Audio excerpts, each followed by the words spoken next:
पुत्री के स्कूल में सेवार्थ एवं जागरूक गतिविधियों से प्रेरित होकर नमिता गुप्ता ने बेटी के लिए चैरिटेबल ट्रस्ट की स्थापना की और किशोरियों के लिए उम्र की दहलीज पर होने वाले स्वास्थ्य संबंधी परिवर्तन से उत्पन्न समस्याओं का समाधान करने के साथ शिक्षा एवं महिलाओं को अधिकारों के प्रति जागरूक करने का बीड़ा उठाया। उत्तराखंड सरकार ने इन उत्कृष्ट कार्यों के लिए नमिता गुप्ता को तीलू रौतेली पुरस्कार से सम्मानित किया। सुरागीलाल न्यूज टीम की विशेष प्रस्तुति में नमिता गुप्ता जी से बातचीत। नमस्कार, मैं अनुश्री भारद्वाज सुरागीलाल न्यूज चैनल से और आज हमारे साथ मौजूद हैं नमिता गुप्ता जी।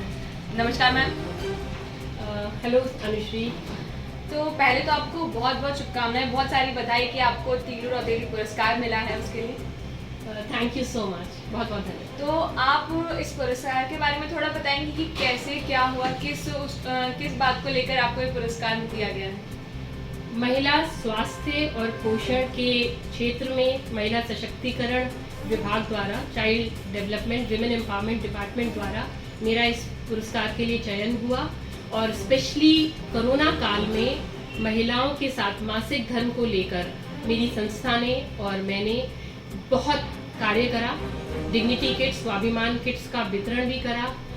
उसी के लिए विभाग द्वारा मेरा चयन हुआ और ये पुरस्कार मिला। कोरोना के समय में जब वो माइग्रेंट लेबर और महिलाएं क्वारंटाइन कैंप्स में थी, उस समय पे हमारी टीम ने और हमने ये देखा कि महिलाओं के लिए परिस्थिति बहुत ही विकट थी। मेंस्ट्रुअल हाइजीन के प्रोडक्ट्स एसेंशियल कमोडिटीज़ में नहीं थे और उनकी बहुत शॉर्टेज हो रखी थी ट्रांसपोर्ट के लॉकडाउन की वजह से।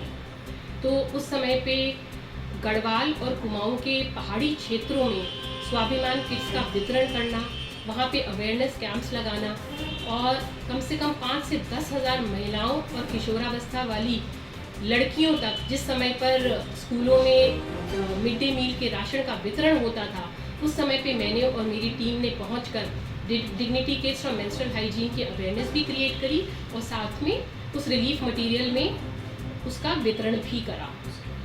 और तीलू रौतेली पुरस्कार में जो मेरे को पुरस्कार राशि मिली, उस राशि को भी बहुत अच्छे से यूज़ करते हुए हमने उत्तराखंड ओपन यूनिवर्सिटी को अपना नॉलेज पार्टनर की तरह हमारा उनके साथ एक MOU साइन हुआ और किशोरी उच्च शिक्षा प्रोत्साहन योजना को हमने लॉन्च करा और उस पुरस्कार मनी से हमने 3 लड़कियों को एक तरीके से एक पूरी 100% स्कॉलरशिप देते हुए BA के लिए उनका एनरोलमेंट हायर एजुकेशन के लिए कराया।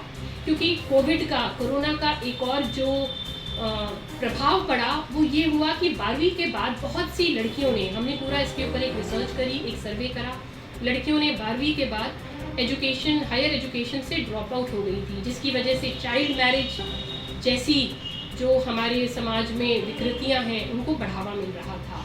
तो रूरल एरियाज़ में केयर गिवर्स को, पेरेंट्स को distance learning, open and distance learning mode के बारे में अवेयरनेस नहीं होती। वो अवेयरनेस हमने करनी शुरू करी। हमने एक ड्राइव स्टार्ट करी उत्तराखंड ओपन यूनिवर्सिटी के साथ मिलके, जिसके माध्यम से हमने रूरल ग्रामीण क्षेत्रों में अपनी बात पहुंचाई कि बिना कॉलेज जाए डिस्टेंस लर्निंग के मोड के माध्यम से भी लड़कियां अपनी एजुकेशन जारी रख सकती हैं और उसमें हमने मदद करी कुछ लड़कियों का चयन करके उन्हें 100% स्कॉलरशिप देकर।